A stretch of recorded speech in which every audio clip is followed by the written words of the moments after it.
It's time to take command with former NFL tight end Logan Paulsen and former Commanders beat reporter Craig Hoffman. Take Command podcast from Odyssey Sports. What's up? What's happening? I'm Craig Hoffman. He is Logan Paulsen. We're back down to a one Paulsen pod today. I know. It's too bad because I think Grant, he's excellent. So it's always nice having him on. Great conversation with Grant. If you missed that earlier in the week, highly recommend checking it out.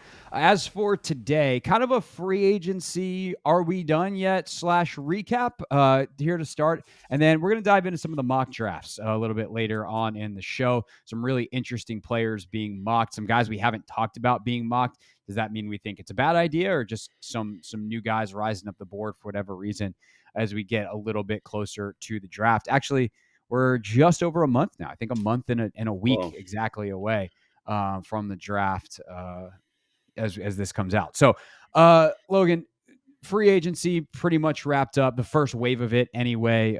Like in my book, like CJ Gardner-Johnson signing was kind of the last guy that everyone was kind of waiting on. Of course, Lamar still has to play out, and he's going to linger, I think, for a while and might ultimately wind up playing on that $32 million tag or sitting out, or who knows what's going to happen there.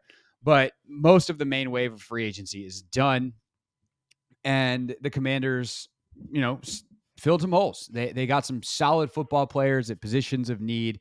What ultimately, how do you grade them out through this first wave of free agency, and how have they set themselves up for both the second wave of free agency and the draft? I think this is kind of like where they want to be, and I think there's like a philosophical element here that maybe I don't entirely agree with, but that doesn't mean that it's bad process. And I genuinely believe that. So what, they go out and they don't sign necessarily like big name free agencies, but they find guys that are kind of scheme fits. Like, Andrew Wiley to me is really, really interesting. He kind of exemplifies this. He's the biggest name to sign in the class. And the more you watch him, the more you like him. You kind of say, man, he's a good athlete. He's aggressive in the run game. He knows what he's doing. Bieniemy obviously can elevate him, but again, he's not, Orlando Brown, for example. And I understand that fans were kind of pushing for that signing, but I don't necessarily think that's the right fit because you're also negotiating price, which is another element here too. So I think that if you look at the Andrew Wiley signing as like a B kind of signing, then I think you think this free agent period for them is very, very good, right? Because in addition to Andrew Wiley, they get Nick Gates, and I think Nick Gates is a swing guard, and I think for a swing guard center is fine, right? Then the linebacker from Seattle, I think is a guy with some higher upside. And that's something else I would keep an eye on. You kind of said, where are we going? I think they're going to kind of keep bringing linebackers in. They had some linebackers for the draft in the building already, kind of for their 30 for 30 visits. Like they're definitely going to do something there. It just depends on what it is, right? Are they going to draft a young guy? They're going to bring in kind of a free agent to compete at that spot. So I think if there's one area that they've addressed that they will continue to address, it's probably linebacker. But I think if you look at the Wiley signing as a very solid, consistent signing based on scheme fit, based on his film at Kansas City, I think you feel pretty good about it. Now you can argue, and I think there's a debate to be had, and we can talk about this more, whether or not you think Wiley is like a kind of top 15 tackle in the NFL. And I think that's up for debate. But in this system, can he be a top 15 tackle? I think that's a more relevant question. Sure. So I'm gonna cheat the question here a little bit. Sure. The most significant signing the Commanders made this offseason is not a player. It's Eric Bieniemy. Yeah. And I think that is sometimes forgotten, where it's like, we were talking with Grant the other day. It's like, well, they brought in Darren Waller, Giants brought in Darren Waller, and this team brought, Cowboys traded for Brandon Cooks. I'm like, cool.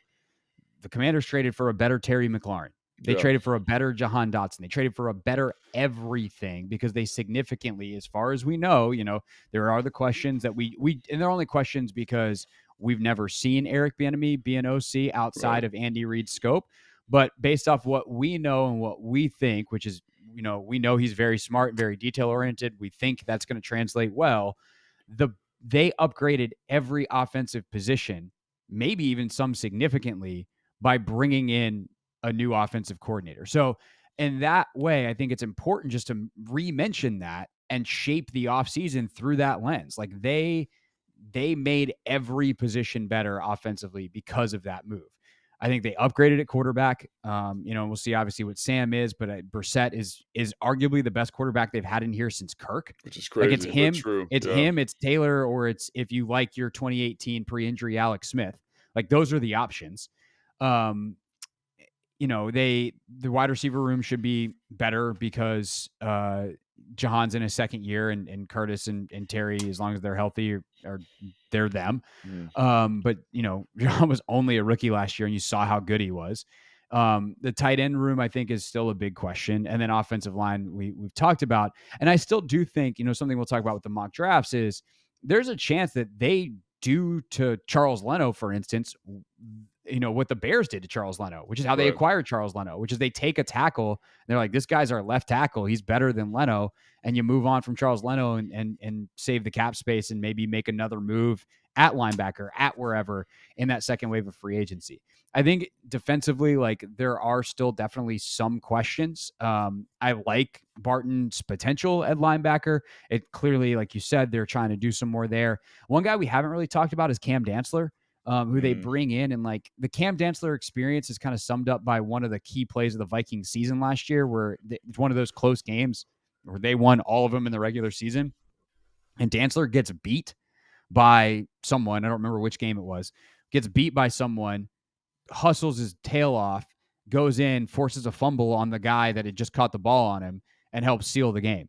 Like that's, he'll give some stuff up, but he plays really hard. That's kind of what my file on him. You obviously have watched some tape on him if we want to expand on Dantzler. So I haven't watched Dancer yet, but I'm hoping to Okay. watch him soon. Yeah. Yeah, so we'll expand on him. Make sure that's tacked onto a pod at some point soon. But he doesn't exactly like inspire a ton of confidence. If Minnesota was willing to move on from him, they were already so bad defensively last year. If they're like, yeah, we know we're bad defensively, but we don't even need this guy. So who knows what they're going to do at corner in the draft, obviously, and we feel pretty good about the safety position and obviously D-line. They re-signed Payne, yada yada yada. So long story short, I think they're solid all around. I think they had, like, I give them an A- for this offseason so far, and they were never going to get an A or an A+ because that's just not the plan. Their plan was not to swing big enough to do that outside of re-signing their guy in Daron Payne. And I guess in that way, if you were to say like, they signed Daron Payne and they were not re-signing Daron Payne, we'd probably look at this offseason pretty differently. Yeah. And in that lens, like I think that helps explain like why to me they're in the A range. Yeah, I guess for me, I'd probably put them in the more like B minus range. And that's not a knock. I'm going to grade them hard because I do think that there's some things that, like, again, if I'm being the GM of the team, I would do differently. You know what I mean? And like when I watched a lot of film of Kansas City over the last couple of days, 'cause I'm doing something for the show. And it's crazy, like how good that offense is because of Patrick Mahomes and because of Travis Kelce and because of what those guys do to elevate. So it's not going to be a 1-to-1 corollary. I don't think it's going to really test DB, right? This is not the same team. It's not the same quarterback situation, not the same offensive line. So I think the offense is going to look drastically different because when you look at it from 1,000-foot view, it's very, very similar to what they were running here with Scott Turner. So how does EB kind of find ways to elevate, I almost said Baker Mayfield, Sam Howell, and Sam Howell and Jacoby Brissett and this offensive line, which I think he's totally capable of doing and he's shown an ability to do. But it's just he's going to have to put his. Let's dive in on that. How does that happen? What? Because to me, it's like play call sequencing. It's finer attention to detail on execution. But like when you say that, let's dive in on how he actually goes about doing that. Yeah, so I think that's the tough thing is because Sam Howell's had such a small sample size. I've kind of kicked around like, what do you do? Do you kind of revert back to what he did in college? Because if that's the case, then you do run something akin to what they did in Kansas City. But is he going to be able to run it as well as Patrick Mahomes is my question, right? A lot of RPO, a lot of quarterback read. Like, is that a feature of the offense? Or do you kind of say, hey, we're going to kind of move more Kyle Shanahan insulating the quarterback and say we're going to have this really complicated, running scheme, right? That puts our guys in good position with good angles. We're going to lean on that to find our big chunk plays and then take our play action pass shots off of that, which Sam in the final game against Dallas showed a high ability to do. So I do think one of those leverages Sam more than I would probably feel comfortable with. But like we've talked about on this show, I don't like leveraging my quarterback at all. Like, especially if he's a young guy, I want to make it as simple and as easy, and I'm going to say idiot proof as possible. Not that Sam's an idiot, but I want it to be very, very comfortable for him. And I want to stress other positions, especially when I don't have Patrick Mahomes, I don't have Tom Brady, I don't have Peyton Manning, I don't have Drew Brees, right? You can stress the heck out of those guys. I want something that's more akin to what San Francisco does, partially because I understand that system better. But I do think Eric Bieniemy understands that. He's not a dumb guy. He gets what's going on. I look at what Jacoby Brissett did in Cleveland, right? When he was balling, it's heavy Nick Chubb, heavy complicated run scheme, play action pass shot. He has to win in some very critical third down situations, and he's able to do that. I think that kind of system is something that I'd like to see here. And I think because of Eric Bieniemy's offensive background, his affinity for running backs, his ability to find running backs, his ability to coach the run game, I think that'll definitely be a feature. It's just like what extent that looks like. And again, this is my perspective. And if you were to talk to Ron, he might feel totally differently about this. And I think that's fine because they did have, kind of endless practice to watch of him. Now, he wasn't practicing a ton, but they feel some type of way about him. And in this offseason, I think you're going to get to see like what he can and cannot do and what he does really, really well. And so I think that still remains, that script is still going to be written in some ways. Yeah, that's an interesting decision that coaches have to make, because let's say they go into the spring and they put a little bit more on Sam to kind of part as a test, and two, because they think that's the best course of action, they can handle it, and it doesn't go smoothly at the beginning. They have to make a determination: is this something he doesn't get yet, that we just need to give him more reps and time and like continue to practice it, and by the time we get into the fall and by the time we get to week 1 of the regular season, he'll be fine? Or do you abandon ship and be like, okay, full Brock Purdy plan, full whatever, Nick Mullins plan, full whatever, and like abandon and go super insulated? Because, like you said, Eric Bieniemy is super smart. He's capable of doing the whole gamut of different things. And the thing is, like, when Patrick Mahomes was a younger player, like, it'd be interesting to see like what the offense looked like for Patrick Mahomes in his first season as a starter, as opposed to what he looks like last season when he's the best quarterback on the planet 3 years running. So I think that's kind of going to be the interesting thing to watch this spring, is how much do they put on Sam? How does he handle it? And then if he doesn't handle it, like if he handles it great, then woohoo, Great. we're off and Yeah. flying. If he doesn't handle it great, is it something where they see enough progress and he shows an understanding that it's just the dots haven't connected yet, but you're on the way? Or do you need to kind of scrap that plan, or at least pull back on the plan to make sure that this offense can click when you get to September?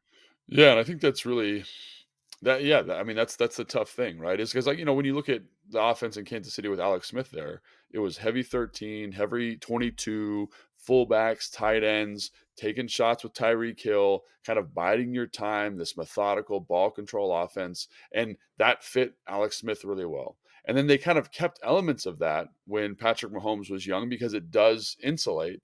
And then all of a sudden you kind of realize, like, midway through that year, that he's, the second coming of the best quarterback ever, and you can do whatever you want with them, right? So I think that's something that, again, is going to be really fascinating, because offenses, I think people think it's like, oh, this is our offense, this is we're going to run.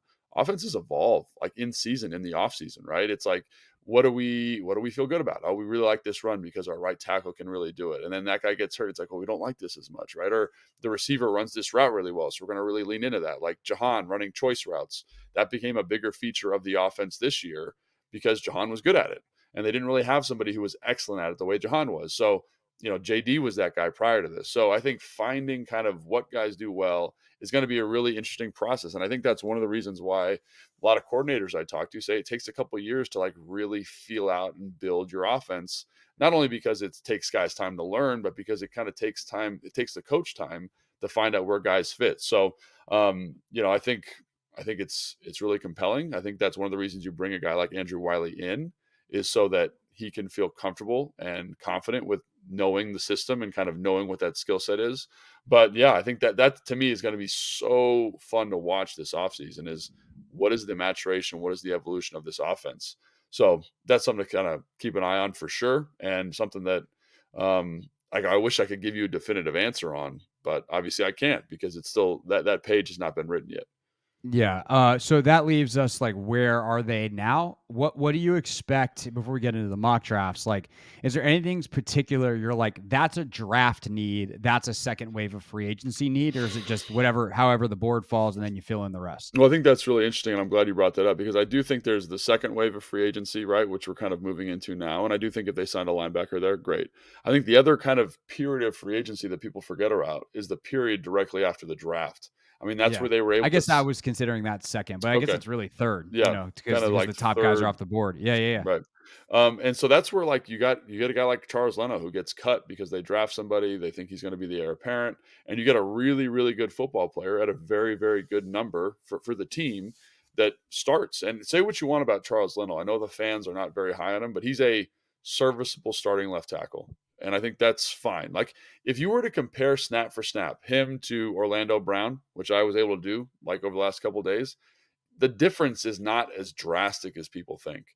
It's not like Trent Williams compared to Charles Leno. It's like two guys who, depending on the matchup, one might favor Leno, one might favor Orlando Brown, are kind of in the same ballpark. And I think that's fans don't want to hear that. I look at Norwell. Imagine if the scheme were to elevate what Norwell does well, because I don't think he played poorly last year. He didn't play great, but he didn't play bad. I know fans hate that, and he becomes everybody's whipping boy. But like when you look at O-line play around the league, he's a serviceable guard. You have a serviceable left tackle. You have a serviceable guard. Obviously, there's some flux at center. Cosme and then Wiley, who was a serviceable right tackle. So you went from like a group that was a little bit in flux. You upgraded a couple spots. You kind of stayed the same at certain positions, and you say, we're okay. And so I think that with regards to what they need to do, I think keep an eye out for the post-draft stuff. Linebacker, post-draft, in-draft, I think is something that really needs to be addressed. And then I think we're going to talk about this with the mocks, but corner specifically is something that I think is very, very important to address. Not only because I think it's kind of a team need, but because this draft is saturated with cornerbacks. So why not take a position where there's a tremendous value there? And you can get tremendous value not in the second round, but probably in the third round. Like I think Julius Brents from Kansas State, everyone's talking about him. He's big, he's long, he's freaky. He could be a third round pick for you. And you'd probably be like, great. Like this guy's could Right. start for us, right? He could Right. develop it. He's like the Benjamin St. Juste of this year's class. So I think that is that's something I expect him to do in the draft, basically. So let's get into it. Take Command podcast from Odyssey Sports. That is Logan Paulson. I am Craig Hoffman, and these are the mock drafts. Daniel Jeremiah. Actually, I want to start with Mel Kiper's. Okay. Kiper put one out yesterday, and the reason I want to start with Kiper is because he's got Washington taking a corner. Just real quick to roll through the picks prior. He's got Stroud going 1, Bryce Young going 2, a trade for Indianapolis swapping with Arizona 3 and 4. Levis goes 3. Will Anderson goes 4. Anthony Richardson 5 to Seattle, which I don't get why you mock a quarterback to Seattle at 5, considering they just re-signed Geno, but that's a different discussion for the. I know it's a 1 year. I know it's only really a 1 year deal, but that's for the Seahawks podcast or for a later podcast with us. Lions, he's got taking Jalen Carter.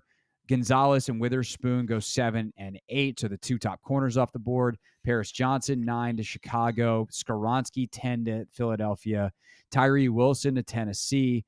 Nolan Smith, freaky edge from Georgia, goes 12 to Houston.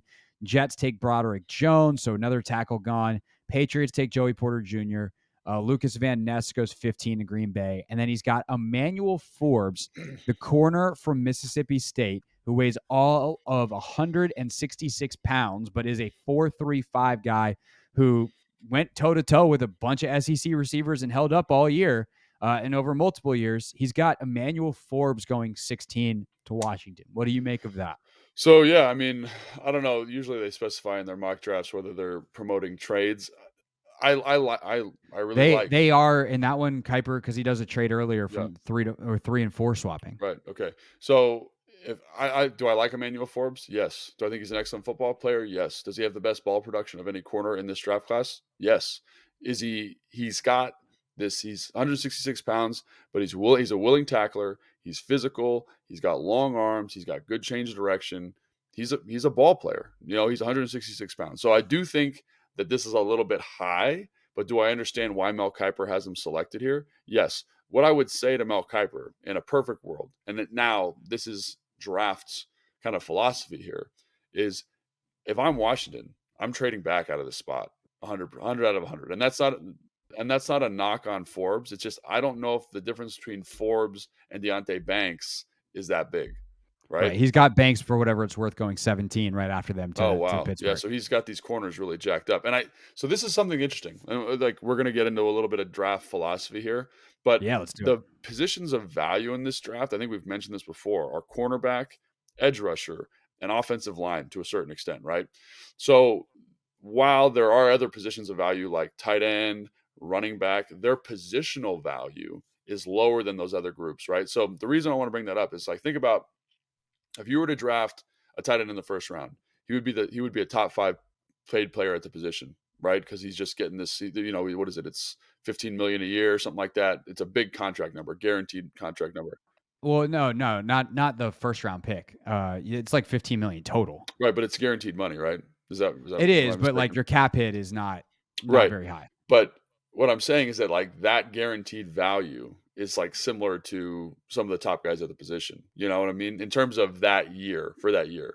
So like I, what I'm saying is like you get a top tight end making 14 million a year. You draft a tight end in the first round, let's say it's 5 million a year, just hypothetically, right? Hmm.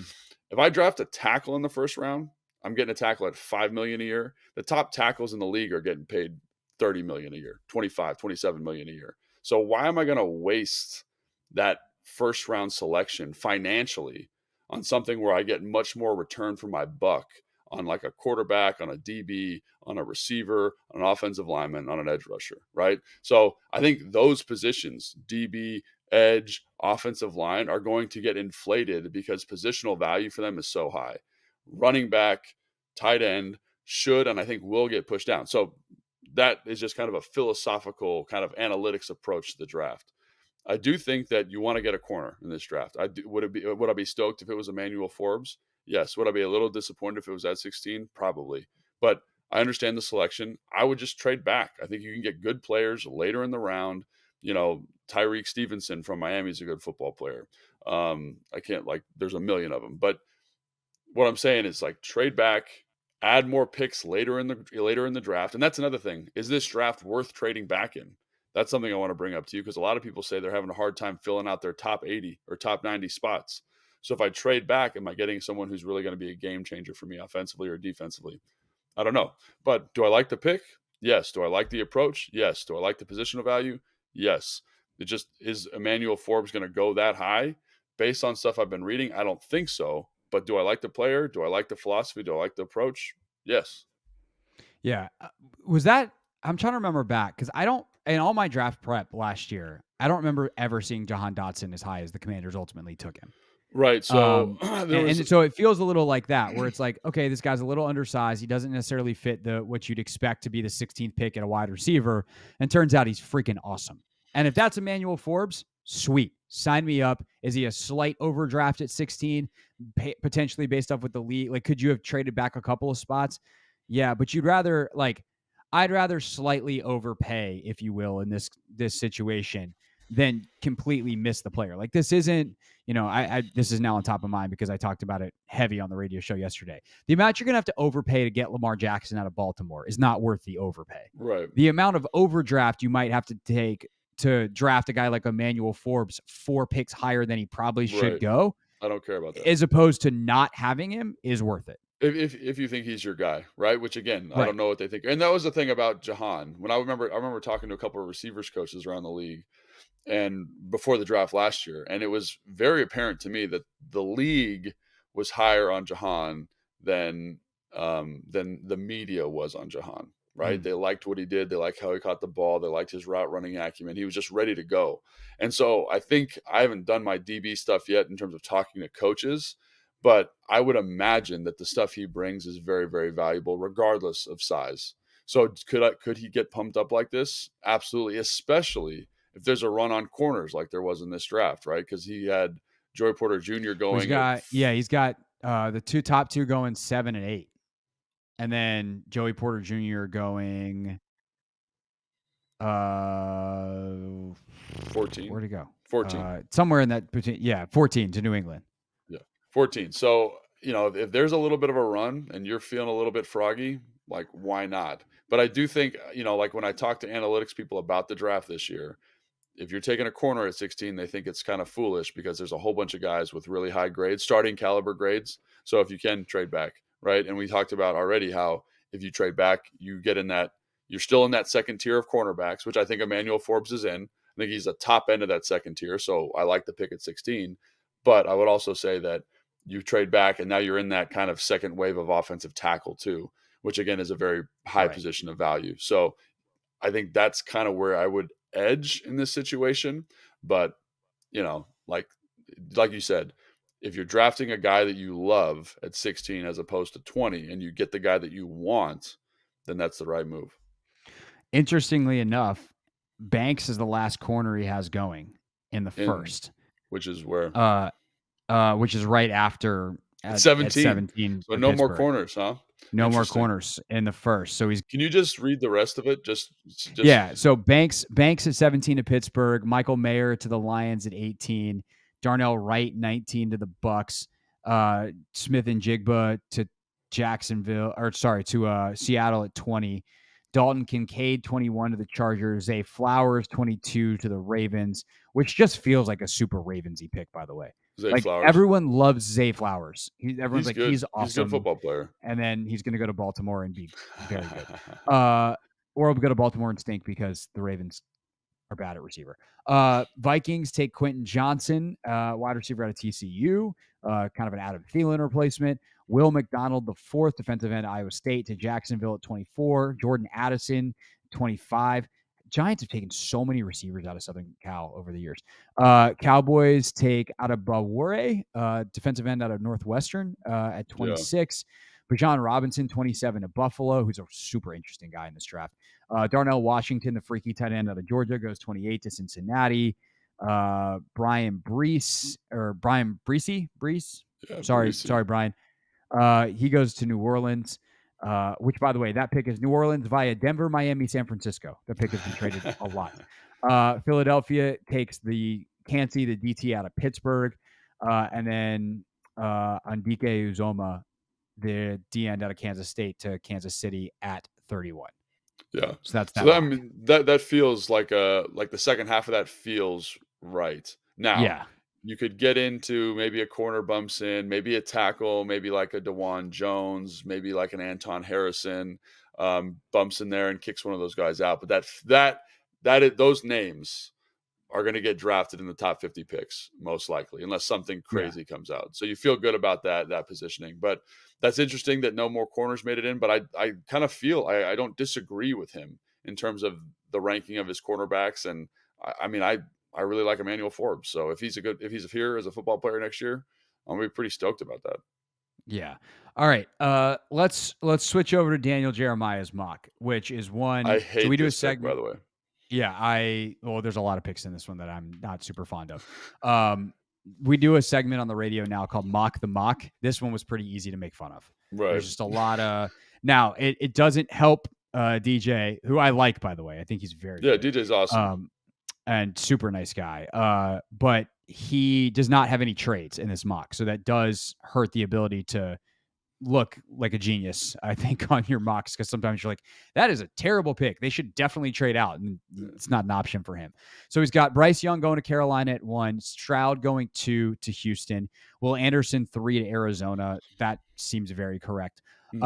Richardson 4 to Indy, which I actually kind of love. Richardson going to Shane Steichen.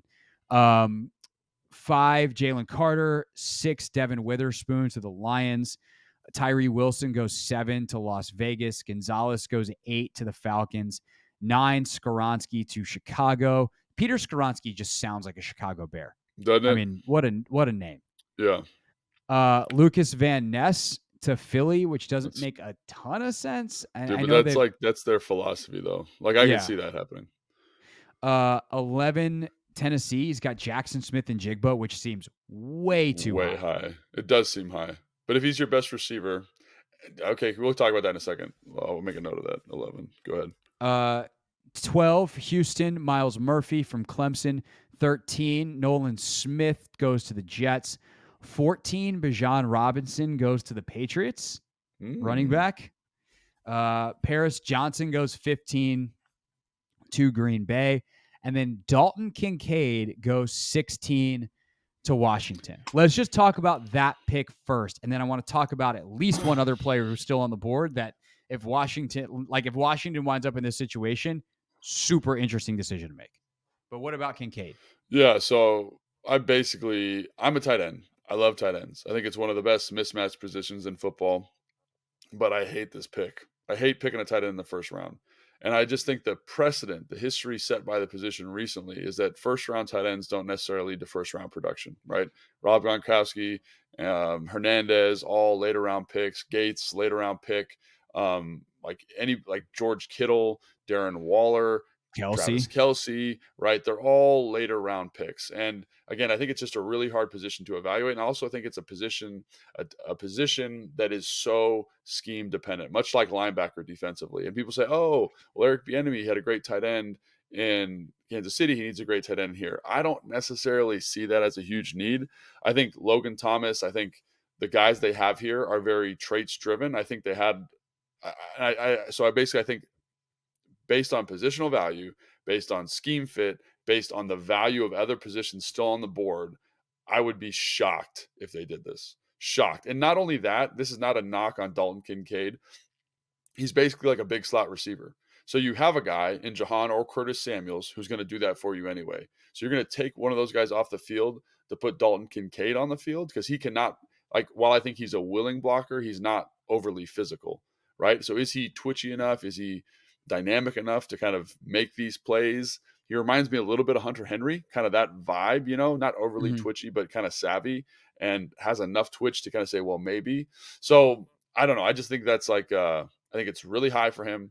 I think and then the other thing, I've lost my train of thought there, but this tight end class is insanely deep. There's probably 9, 10, 11 guys, I would say, that have starter grades, in my opinion. So wow. 11? Why would I take this guy when I can get Sam Laporta in the second round, who's way more productive, way more physical, ran faster so far. Kincaid hasn't run his 40 yet, but I'm saying is a much better football player at this point in his career and would fit in this system or the system they ran last year much, much better. So I don't know. I look at that and I say, or the kid from Cincinnati who catches the football. There's a ton of guys that are going to come in and contribute from this group. I don't want to burn a pick at 16 on a tight end in this year's draft and just generally. Yeah, no. I mean, if you have Kyle Pitts, maybe, because you just know he's a different animal. But also, so far, I don't know that they've justified using the 4th pick on Kyle Pitts. The 4th pick is different than the 16th pick, but right. And so Kyle Pitts is a great example. He was the easiest tight end I've ever evaluated. He's big, he's fast, he's got great body control, he can win versus corners, he can beat linebackers, he can block a defensive end. He could do whatever you wanted him to do. And schematically, they just haven't utilized him. So was the evaluation wrong? No. But I'm saying it's such a scheme-driven position. Like receivers, for example, they're kind of inherently drawn into the offense. You're throwing the football, you need a receiver, right? Tight ends, there's a schematic element. You look at Kansas City and the production Kelce gets. Now, he's a fantastic route runner, but they put him in situations and they call plays for him that are a little bit unconventional because he's the main feature of their offense. And I think that that's something that fans need to understand. When you have a productive tight end, look at any of the really productive guys. They are the feature of the offense. Andrews in Baltimore. Kittle, when Debo's out, is the feature in San Francisco. He gets a lot of very specific targets. You would need to cultivate the offense around that position, in my opinion, to justify that pick at 16. And I don't think that that's worth it, Yeah, well, especially with this receiver group, that would be malpractice to, hey, let's draft a tight end at 16 and ignore those receivers we got out there. Right. Bad idea. So the other, crazy interesting thing about the way DJ mocks this is Will Levis is still on the board.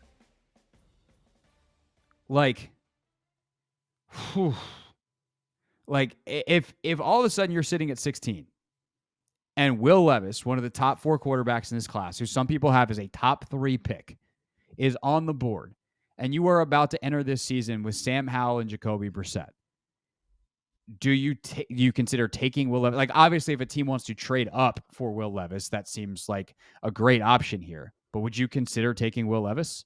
I would definitely Yes. consider taking him, 100%, 100%.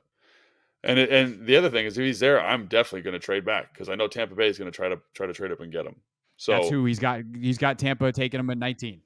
It's crazy. yeah, I know they're going to trade up. So I'm gonna be like, hey, yeah, I'm going to take Will Levis right now, and Tampa's going to be like, all right, well, we'll come up and get him. So I think that, yeah, that's surprising to me. He fell that low in this draft, but yeah, if he's available, and he's again, people got to remember, is it best player available? And what you've done in free agency so far, which you just talked about, allows you to take the best player available. And if you think it's Will Levis and you think his upside's better, 100% at 16, hell yeah, take him. Yeah. No, I like that's the thing. There's just no way Will Levis is on the board at 16 and he's not the best player on your board because there's Yeah, everyone else that's better than him would have had to have gone to push Will Levis down that far. right. So it's really kind of crazy to me, but it's also that like at that point you are dealing with the fact that your GM, well, I guess not your GM because Mark Mayhew's the GM by position, but your president of football operations, the guy who's the lead decision maker and supposed to have a long-term view for the franchise, is different or is the same person as your head coach who's trying to win right now. That gets highlighted if Will Levis is on the board more than it can with basically any other, or if Richardson falls or whatever, more than anybody else, because the correct theoretical thing to do would be to take the quarterback who's fallen into your lap, unless there's some reason that all of a sudden people are hearing that he's fallen, that there's something, there's a reason, right? But if you just get lucky and you really like him, you should absolutely take him. But for a coach who's in a win now mode to take a player who is either going to play like a rookie quarterback, which is probably not that good, or is going to be stuck behind Jacoby Brissett and or Sam Howell, like that doesn't make any sense. It doesn't help this football team this year. So I do think the trade back is the obvious one there if Tampa's willing to come up for it. But at the same time, it seems like take, let's say it's year 1 of a new coach instead of year 4 of Rivera. You Yeah. take Levis and you'd be crazy not to. Yeah, and there are, so to kind of your point though, there are some things that people don't like about his game. Like 2022 was rough, a lot of turnovers, not taking care of the football, not reading defenses as well as he was in 2001. Now, new offensive coordinator, a whole bunch of different stuff there, but I think that is something to consider where he could potentially slide. I also think Anthony Richardson, everyone's really high on him right now, but I think he could also potentially slide because I know people are really high on him right now, but there's a lot of inconsistency to his game. And I think if either one of those guys slides, I think that's good for Washington because I don't necessarily think you should take Richardson. I don't necessarily think you should take Will Levis as a priority, but it does increase the likelihood someone will trade up with you to get that quarterback. And I think that's Yes. something that needs to be kind of acknowledged. Now, if both of them are sitting there, and you're Ron Rivera, I think you probably lean Will Levis, but I do think it's hard to turn down what Anthony Richardson brings, and he's a freaky big athlete, and I think he's got a long way to go as a quarterback still. But I do think that's given what you've seen from Fields, given what you've seen from Hurts, I think it might be hard to turn down. No doubt.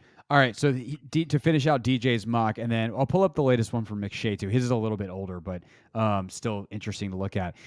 So Kincaid 16 to Washington. The guy that seems obvious that they would actually take is Broderick Jones, who somehow is still on the board at 17. So He goes to Pittsburgh. yeah, I think everyone's trying to mock a tackle to Pittsburgh. So, like that kind of works out when you're doing mock drafts. Like I did one last year and you're kind of like, oh, I'd like this player to play here. And it's not like necessarily like the most honest representation of how you think the draft's going to go. I'm not as high on Broderick Jones as a lot of people. I think he's only played 19 games. I think he's physically very, very gifted. Looked a little stiff at the combine, which was surprising given his athletic profile. And I think the other thing about him is because he's got so little playing experience, he has a really hard time setting down a bull, like kind of anchoring into his hips.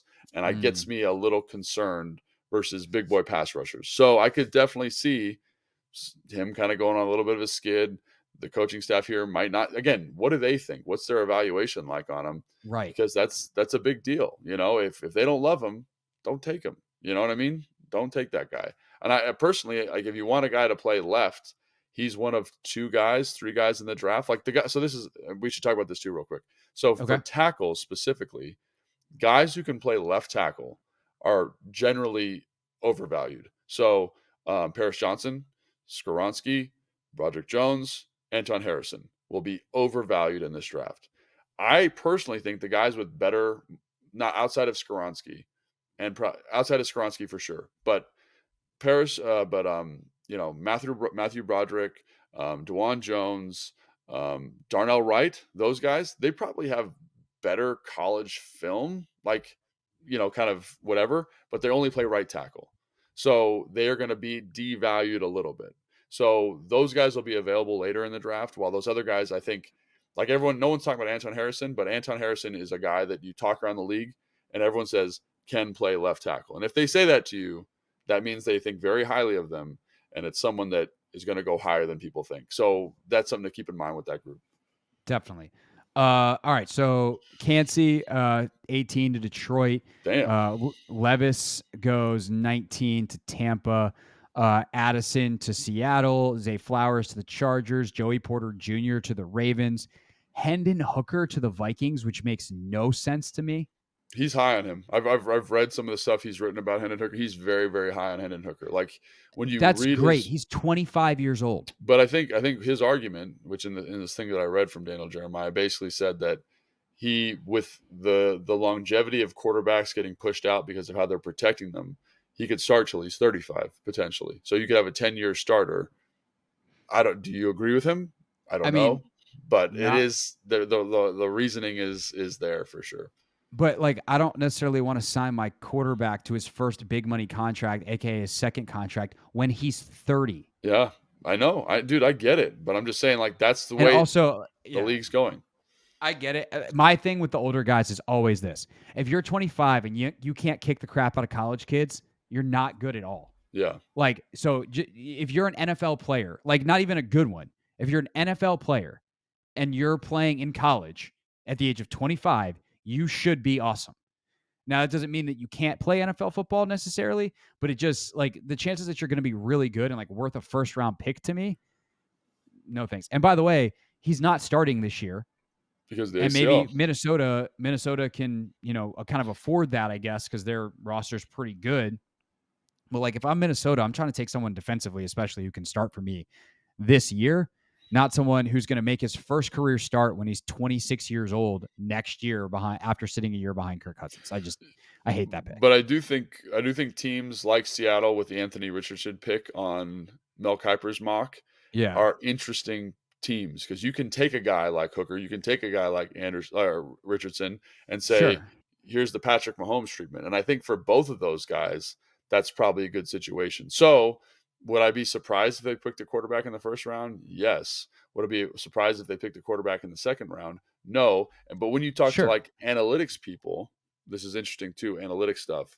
For quarterbacks specifically, quarterbacks, tackles, and cornerbacks, they said they advocate trading back into the first round to get the 5th year on the contract. Yeah. No, I hear that. So I think that's high for Hooker personally, because the system there is the Baylor offense, and we've seen how the Baylor offense translates schematically to the NFL. But I get it. I get the process there. All right. Deonte Banks, Maryland corner, goes to Jacksonville at 24. See, that's crazy. Like, sorry, I'm going to get on a little tangent here. That's crazy to me that you're drafting a tight end above Joey Porter Jr., who, again, is not a great scheme fit here, but just from like a value position, and Banks before, you're drafting. We're talking about Commanders at 16 taking Kincaid in this one. Yeah. And Broderick Jones, like, he's not better. His value, is not better than those guys. His positional value is not better. And the impact on this team won't be more. You know what I'm saying? It's crazy to me that that's the way he would go, but whatever. Yeah, it's a real bad pick. Joe Tippmann, interior offensive lineman from Wisconsin, goes 25 to the Giants. I like him a lot, actually. He's very good. Matty Smith, defensive tackle out of Michigan, goes to the Sneaking in there, Cowboys. huh? All right. Quentin Johnson to the Bills, Darnell Wright to the Bengals, Michael Meyer to the Saints, Ondike Uzoma to the Eagles, and then Will McDonald to Kansas City. Mm. Yeah. So again, you got some of those same names in there. I personally think the kid from Northwestern will sneak into the first round. The kid Adebawe. Mhm. But I think that's right. I just don't like that the tight end goes so high, in this draft, and I think that's weird. The hooker thing's also a little bit of an outlier. I've listened to some of the stuff he said about doing mock drafts, and sometimes he does it to make him a little bit spicy, so people get talking about him. And here we are talking about Good him. job, DJ. You got Yeah. us. You got us. The Kuiper one, or the McShay one, actually, that I mentioned, we think we've already talked about it. He's got it Witherspoon falling to 16, so there's not really much to talk about there. Oh, Like, that's an easy home run, done. One last guy I want to talk about real quick, and we'll do this again for sure, and we are going to do our own mock draft here in the next couple weeks, so that'll be really, really fun. Maybe we can recruit a couple friends. How many people would be ideal to do like a mock draft with? I don't know. Well, now now PFF, they have this great feature that is their mock draft sim. So you can just do it. You used to have like 4 people to kind of snake draft through the whole thing, but Mhm. like now we can just use that. And so maybe we get like a celebrity, like maybe Kime comes in and does it or something like That's that. what I He was likes, thinking. Like, if we want to get like Kime, do we want to get Standig's always good for a mock yep, a draft. Like, draft. Yep, we could get 3 or 4 people on here and do it. I don't know that how might many be fun. voices is too That'd be many fun. for a podcast, but we can figure it out. But the other guy that's fallen in a couple that I think is interesting is Lucas Van Ness out of Iowa. Right. Because the way their free agency went, if you want to take an edge at 16, I don't hate it. Yeah. It's probably not the best way the board can fall, but he's a guy that some people have as a top 10 pick. And Yeah. if all of a sudden he falls to you at 16 and he can help you eventually solve your sweat young problem, I don't know what kind of player he is in terms of an edge guy. Is like, is he more of the mold that they have? Is he a bendy guy? Like, I don't know what he is, which is why I'm asking you. But like, what do Right. you think of Lucas Van Ness if he's on the board at 16? So when I first watched Lucas Van Ness, I was not high on him. And the thing that I didn't like about him is he just lacked like kind of your traditional bend. He's like I think he's like 275, he's 6'5", and he is strong as an ox.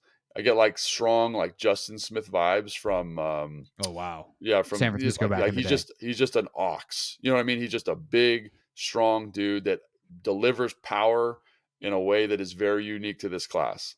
And there are traditionally, who's the outside linebacker up in Green Bay who was a first round pick? God bless it. Za'Darius No, the Smith. other guy. It doesn't matter. Packers fans leave a comment anyway. But he was kind of this big edge setter, not overly bendy, and he's getting a lot of gray. Doesn't matter. But Is he still there? Yeah, he's still there. Getting a lot of comps to him, and because evaluators, they say if you see that level of power, it'll translate into a good rusher and a good player. And I can't disagree with that because that's how strong he is at the line of scrimmage. Now, he didn't start. I think he only played 400 snaps last year because Iowa has this really weird, like, seniors play over juniors, even though the juniors better, which is weird. But he played 3 technique. He played edge. And the more you watch him, the more you're like, I can see it. So in terms of what you're saying, if he were to fall to you at 16, I think he's an interesting pick because of how they play their edges here.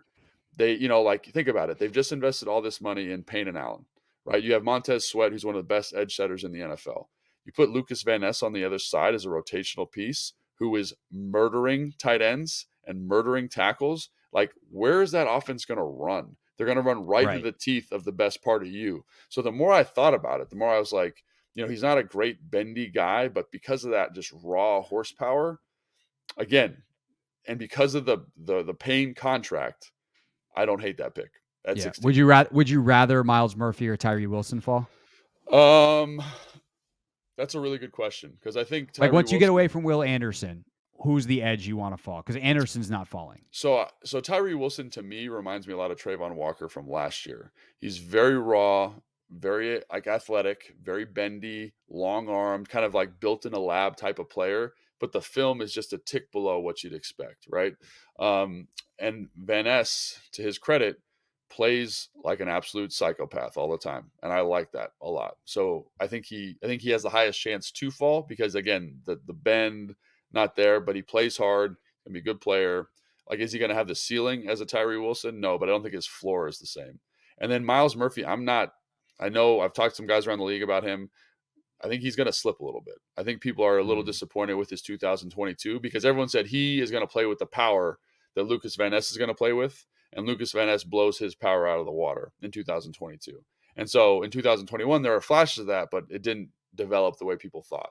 So I think there's a little bit of risk there. But I personally love the kid from Northwestern. I love the kid from Iowa State. So you can get that same type of player later in the draft. But if you think that is an elite kind of one-of-one type trait, if he's at 16 and you don't like anybody else on the board and he's a top 10 pick in your mind, which, again, I don't know their evaluations here, and it very well could be, I think you probably pull the trigger there. And think about that defensive line. Like, that would be absolutely insane. So yeah, definitely. Rashawn Gary is who you're talking about? Jesus. Yeah, Rashawn Gary. All right, Packers fans, you can just leave your comment that you've already left, or you can delete it. It's up to you. Whatever you do. Make sure you do leave a comment, though, as we, on the radio show, go through them. We do a segment called Never Read the Comments every Wednesday, so make sure that you leave a comment, and perhaps I'll respond to it live on the radio. You can catch me 3 to 6 each and every day on the Team 980. Make sure you're watching YouTube for Command Center and everything Logan's doing. Logan, final word on the way out. Yeah, and just because we're in the off season, so we're always up for like a random mailbag session. So if you have questions, start leaving them. YouTube, Instagram, Twitter, whatever you got. Yeah, let's plan on doing a mailbag episode next week. Maybe we'll do a mock draft next week. Maybe we'll do 2 weeks. I think 2 weeks on the mock draft. Yeah, let's plan on mock draft in 2 weeks. We'll do a mailbag question or mailbag segment next week. And also, like, let us know who you want to hear from. If there's someone in the Commanders universe that we've had on or we haven't had on, let us know, and we can certainly try to schedule something with them. All right, for Logan, I'm Craig. Thanks for watching. Thanks for listening, and we'll see you next week on Take. Thanks for watching this clip of Take Command. First, why don't you like it? It lets other people know that it was good, and then they should watch it too. And Logan, we have a new exclusive home for full episodes. We do. 1067 The Fans YouTube page. Go check it out and please subscribe. Yeah, do what Logan said. Do it. Very, very smart.